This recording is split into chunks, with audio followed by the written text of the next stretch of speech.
আমরা এখন Rakhigarhi site number 1 অর্থাৎ RGR-1 এসেছি, যেখানে এখন খনন কার্য চলছে। আমার একটু আগের একটা ভিডিওতে আমি এখানে দেখিয়েছি যে এখানে পরপর অনেকগুলো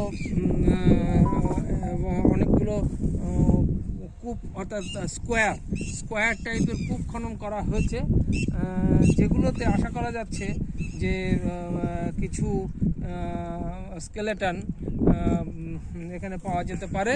এখনও পর্যন্ত কিছু কূপের খনন কার্য সম্পূর্ণ হয়েছে, মাটি এখানে জলের বৃষ্টির কারণে এগুলো ঢেকে দেওয়া হয়েছে।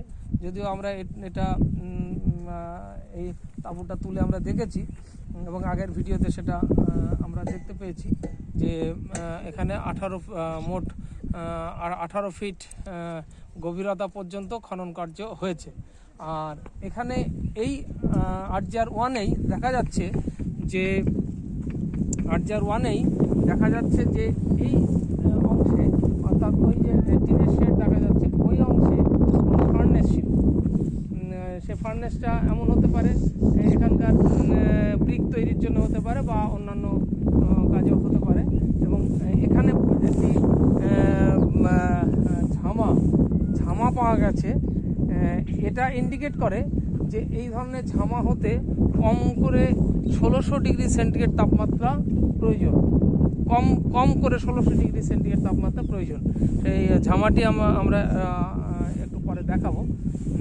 তো এটা প্রমাণ করে যে 1600 ডিগ্রি টেম্পারেচার করার সেই সময়ে 1600 ডিগ্রি টেম্পারেচার যে করা সম্ভব হতো সেটাও কিন্তু এই সভ্যতা থেকে প্রমাণ করে।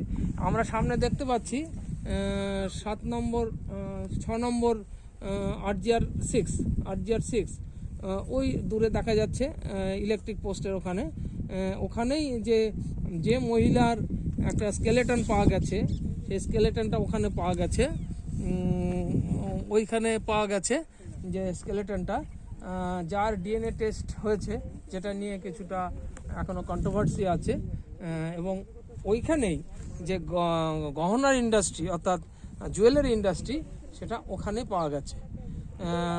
আমরা পরবর্তীতে অন্যান্য জায়গায় যাব।